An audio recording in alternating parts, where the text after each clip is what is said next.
Hello friends, welcome back to S creative YouTube channel. So last video ಬಂದು ಮನೆ ದೇವರಿಗೆ ಹೋಗಿದ್ವಿ ಅಲ್ವಾ. ಸೊ ಅದಾಗಿ 3 ದಿವಸಕ್ಕೇ ಊರ ಹಬ್ಬ ಸ್ಟಾರ್ಟ್ ಆಗುತ್ತೆ.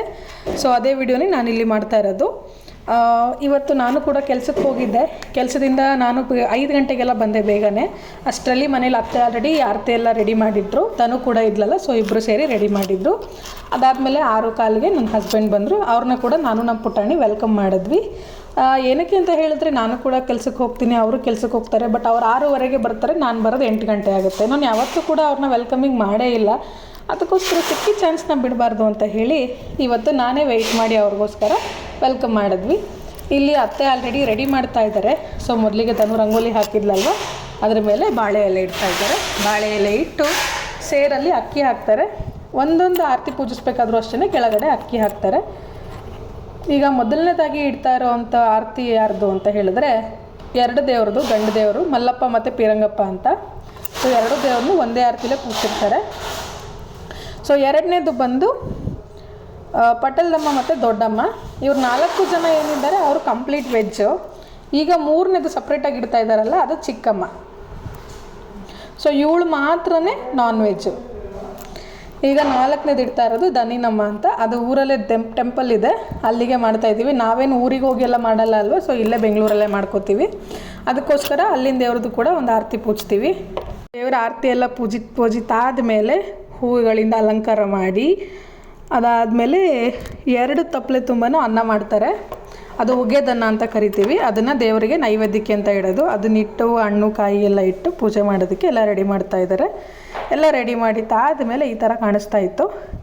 ಈಗ ಅತ್ತೆ ದೇವರಿಗೆ ಮೊದಲು ದೇವ್ರ ಮನೆಯಲ್ಲಿ ದೀಪ ಹಚ್ಚಿದ್ರು. ಅದಾದಮೇಲೆ ಇಲ್ಲಿ ಆರತಿಗಳಿಗೆ ದೀಪ ಬೆಳಗ್ತಾ ಇದ್ದಾರೆ. ಸೊ ಅಂದರೆ ಒಂದರಲ್ಲಿ 2 ಇತ್ತಲ್ಲ, ಮೊದಲನೇದು 2ರಲ್ಲಿ. ಸೊ 4, 5, 6 ಟೋಟಲ್ 6 ದೇವ್ರನ್ನ ಪೂಜಿಸಿದ್ದಾರೆ. ಈಗ ಆದಮೇಲೆ ಪೂಜೆ ಸ್ಟಾರ್ಟ್ ಮಾಡ್ತಾರೆ. ಒಬ್ಬರೊಬ್ಬರೇ ಒಂದಾದ್ಮೇಲೆ ಒಂದು, ಎಲ್ಲರೂ ಕೂಡ ಅಷ್ಟೇ ಕಡ್ಡಿಯಲ್ಲಿ ಬೆಳಗಿ ಮತ್ತು ಕರ್ಪೂರದಲ್ಲಿ ಬೆಳಗ್ತಾರೆ. ಮತ್ತು ಮನೆ ದೊಡ್ಡವರಿಬ್ಬರು ಕಾಯಿ ಹೊಡಿತಾರೆ. ಹೀಗೆ ಒಬ್ಬರಾದ್ಮೇಲೆ ಒಬ್ಬರು ಎಲ್ಲರೂ ಕೂಡ ಪೂಜೆ ಮಾಡ್ತಾರೆ ಮನೆಯಲ್ಲಿ. ಸೊ ನಾನು ಪೂಜೆ ಮಾಡೋ ಟೈಮಲ್ಲಿ ನಮ್ಮ ಪುಟಾಣಿಗೆ ಆಲ್ರೆಡಿ ಸ್ಟಾರ್ಟ್ ಆಗಿಬಿಟ್ಟಿದೆ. ನಾನು ಪೂಜೆ ಮಾಡಬೇಕು ಅಂತ ಹೇಳಿ ಅವಳು ಆಲ್ರೆಡಿ ಓಡಾಡ್ತಿದ್ದಾಳೆ ನೋಡಿ. ಸೊ ನಂದು ಪೂಜೆ ಆದಮೇಲೆ ಸಂಜೆ ಪೂಜೆ ಮಾಡ್ತಾರಲ್ವ, ಆ ಟೈಮಲ್ಲಿ ಅವಳ ಕೈಯಲ್ಲಿ ಕೂಡ ಪೂಜೆ ಮಾಡಿಸ್ತಾರೆ ನೋಡಿ. ಅವಳು ಆಲ್ರೆಡಿ ಇಟ್ಕೊಂಡು ಆಟ ಆಡ್ತಾ ಇದ್ದಾಳೆ. ಅವಳಿಗೇನೋ ಒಂಥರ ಪೂಜೆ ಅಂದರೆ ಅವಳಿಗೆ ತುಂಬಾ ಇಷ್ಟ. ಯಾರೇ ಪೂಜೆ ಮಾಡಿದ್ರು ಸರಿಯೇ, ದೇವ್ರ ಮನೆ ಒಳಗಡೆ ಹೋಗ್ತಾಳೆ, ಕೈ ಮುಗಿತಾಳೆ. ಇನ್ಕ್ಲೂಡಿಂಗ್ ಮಂಗಳಾರತಿ ಕೂಡ ಅವಳೇ ನನ್ನ ಕೈಯಲ್ಲೇ ನಾನು ತೊಗೋಬೇಕು ಅಂತ ಹೇಳ್ತಾಳೆ. ಏನೋ ಅಷ್ಟು ಭಕ್ತಿ ಅವಳಿಗೆ.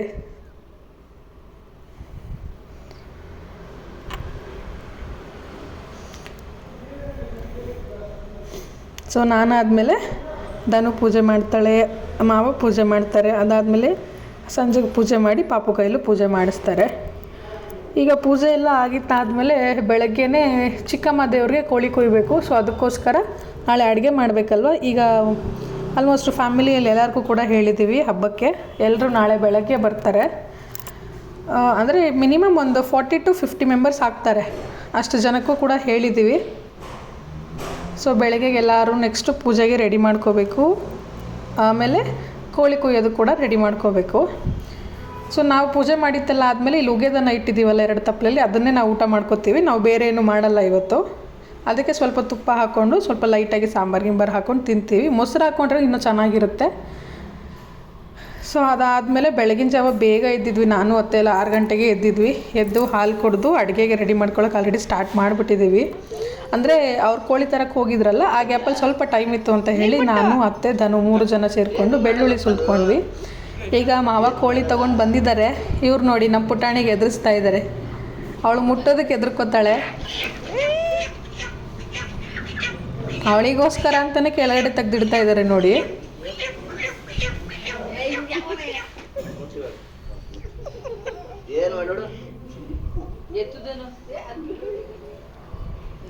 ನೋಡಿದ್ರಲ್ಲ, ಈಗ ಅವಳಿಗೆ ಇಲ್ಲಿರೋದು ಬೇಡ ಅಂತೆ, ಒಳಗಡೆ ಕೂಕೋಬೇಕಂತ ಅವಳಿಗೆ. ಸೊ ಅವಳೆಲ್ಲ ಆಟ ಆಡಿತ್ತಲ್ಲ ಆದಮೇಲೆ ಸೊ ಚಿಕ್ಕಮ್ಮನ ಮಾತ್ರ ಆಚೆ ತೊಗೊಂಬರ್ತೀವಿ, ಚಿಕ್ಕಮ್ಮನ ಆರತಿನ. ಯಾಕಂದರೆ ಅವಳು ಒಬ್ಬಳೇ ಅಲ್ವಾ ನಾನ್ ವೆಜ್ಜು, ಅದಕ್ಕೋಸ್ಕರ ಅವಳನ್ನ ಮಾತ್ರ ಆಚೆ ತೊಗೊಬಂದು ಸಪ್ರೇಟಾಗಿ ಇಟ್ಕೊಂಡು ಅದ್ರ ಮುಂದೆ ಕೋಳಿ ಕೊಯ್ತೀವಿ. ಇನ್ನು ಮಿಕ್ಕಿದ ದೇವ್ರುಗಳನ್ನೆಲ್ಲ ಒಳಗಡೆನೇ ಕೂತಿದ್ದಾರೆ. ಸೊ ಅದಕ್ಕೆ ಮುಂದೆ ಬಾಗಿಲು ಹೇಳ್ಕೊಂಡು ಈ ದೇವರು ಆರತಿ ಮುಂದೆ ಕೋಳಿ ಕಟ್ ಮಾಡ್ತೀವಿ. ಅತ್ತೆ ಈಗ ಆಲ್ರೆಡಿ ದೀಪ ಬೆಳಗ್ತಾ ಇದ್ದಾರೆ. ದೀಪ ಬೆಳಗಿತ್ತಾದಮೇಲೆ ಕಡ್ಡಿ ಬೆಳಗಿ ಆ ಕೋಳಿಗಳಿಗೂ ಕೂಡ ಪೂಜೆ ಮಾಡ್ತಾರೆ. ಹೂ ಇಟ್ಟು ನೀರು ಹಾಕಿ ಪೂಜೆ ಮಾಡ್ತಾರೆ.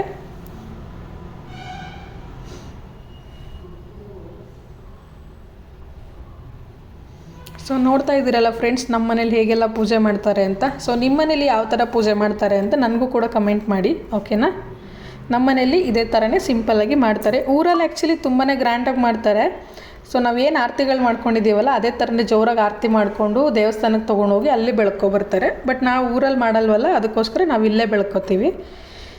ಈಗ ಕೋಳಿ ಎಲ್ಲ ಕಟ್ ಮಾಡ್ತಾರಲ್ಲ, ಕಟ್ ಮಾಡಿದ್ದೆಲ್ಲ ಆದಮೇಲೆ ಅತ್ತೇನೆ ಪ್ರತಿಯೊಂದು ಆರತಿಗಳನ್ನೂ ಕೂಡ ಬೆಳಗ್ತಾರೆ ನೋಡಿ. ಈಗ ಆಲ್ರೆಡಿ ಅದಕ್ಕೆ ಕಾಲು ತೊಳಸ್ತಾ ಇದ್ದಾರೆ ಕೋಳಿಗೆ.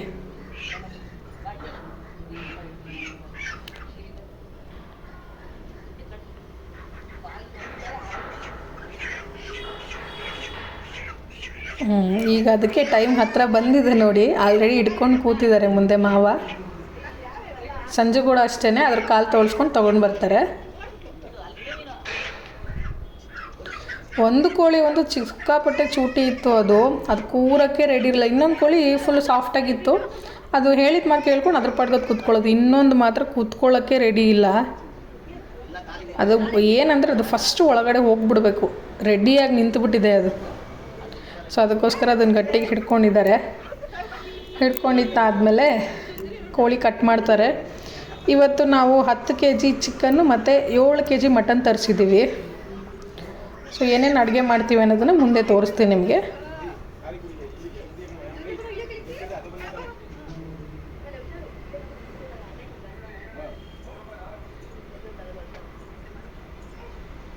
ಒಂದು 24-25 ಮೊಟ್ಟೆ ಕೂಡ ತೊಗೊಂಡು ಬಂದಿದ್ದರು. ನಾವು ಏನೇನು ಅಡುಗೆ ಮಾಡ್ತಿದ್ದೀವಿ ಅಂತ ಹೇಳಿದ್ರೆ, mutton sambar, chicken fry, rice, ಮುದ್ದೆ, ಆಮೇಲೆ ಈ ಮೊಟ್ಟೆನೂ ಮತ್ತು ಇದು ಲಿವರೆಲ್ಲ ಬರುತ್ತಲ್ಲ, ಲಿವರು ಮತ್ತು ಹಾರ್ಟ್ ಎಲ್ಲನೂ ಅದನ್ನೆಲ್ಲ ಸಪ್ರೇಟಾಗಿ ಫ್ರೈ ಮಾಡಿದ್ವಿ. ಅದರ ಜೊತೆಗೆ ಮೊಟ್ಟೆನ ಬೇಯಿಸಿ ಕಟ್ ಮಾಡಿ ಅದಕ್ಕೆ ಉಪ್ಪು ಖಾರ ಹಾಕಿದ್ವಿ.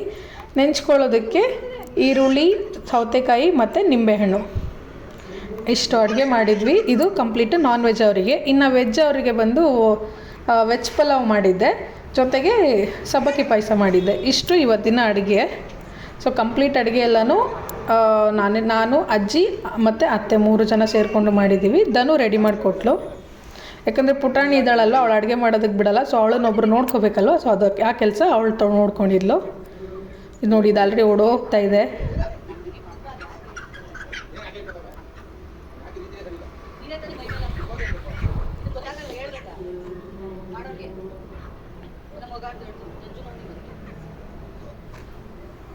ಈಗ ಅದು ನೀರು ಹಾಕಿದ್ಮೇಲೆ ಕೊಡಬೇಕು. ಕೊಡಲಿಲ್ಲ ಅಂದರೆ ಅದು ನಮ್ಮ ಪೂಜೆ ಸಾರ್ಥಕ ಆಯಿತು ಅಂತ ಅನಿಸಲ್ಲ. ಅದಕ್ಕೋಸ್ಕರ ಅದು ಹೂ ಇಟ್ಟು ನೀರು ಹಾಕಿ ಅತ್ತೆ ಬೇಡ್ಕೋತಾರೆ. ನನ್ನ ಪೂಜೆಲಿ ಏನಾದರೂ ತಪ್ಪಾಗಿದ್ದರೆ ಕ್ಷಮಿಸ್ಬಿಡಿ, ಅದೇ ಹೇಳ್ಕೊತಾರಲ್ವ, ಆ ಥರ ಕೇಳ್ಕೊತಾ ಇದ್ದಾರೆ. ನನ್ನ ಕೈಲಿ ಇಷ್ಟೇ ಆಗೋದು ಪೂಜೆ ಮಾಡೋದಕ್ಕೆ, ನನ್ನ ಕೈಲಿ ಸಾಧ್ಯ ಆದಷ್ಟು ನಾನು ಮಾಡಿದ್ದೀನಿ, ಎಲ್ಲ ನೀನೇ ಒಪ್ಪಿಸ್ಕೋಬೇಕು ಅಂತ ಹೇಳಿ ನೀರು ಹಾಕಿದ್ರು. ಎರಡನ್ನೂ ಕೊಡುತ್ತೆ, ತುಂಬ ಡಿಲೇ ಮಾಡಲಿಲ್ಲ. ಒಂದು ಮಾತ್ರ ಬೇಗ ಕೊಡುತ್ತೆ, ಇನ್ನೊಂದು ಒಂದು ಸ್ವಲ್ಪ ಅಂದರೆ ಒಂದು 2 ನಿಮಿಷ ಲೇಟ್ ಮಾಡ್ತಾ ಅಷ್ಟೇ.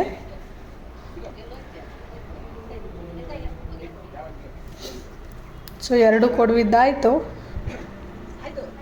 ಈಗ ಕೋಳಿನ ಕಟ್ ಮಾಡ್ತಾರೆ. ಕಟ್ ಮಾಡಿದ್ದಾದಮೇಲೆ ಕ್ಲೀನ್ ಮಾಡಿಸ್ಕೊಂಡು ಬರ್ತಾರೆ.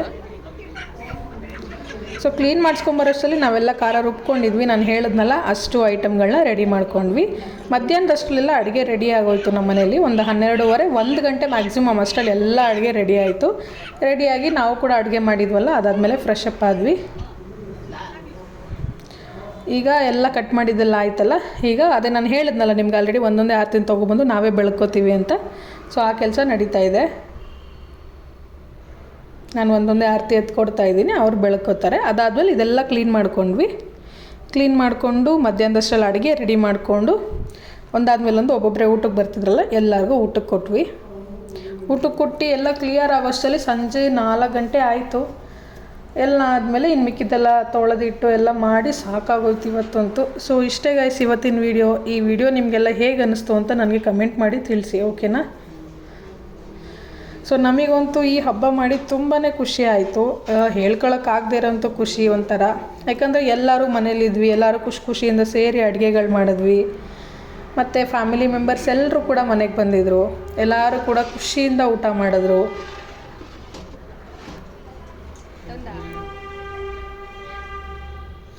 ಅಡುಗೆಗಳಂತೂ ತುಂಬಾ ಚೆನ್ನಾಗಾಗಿತ್ತು. ಯಾವುದು ಕೂಡ ಉಪ್ಪು ಖಾರ ಏನೂ ಕಮ್ಮಿ ಆಗಿರಲಿಲ್ಲ. ಎಲ್ಲನೂ ಅಷ್ಟೇ ಚೆನ್ನಾಗಿತ್ತು.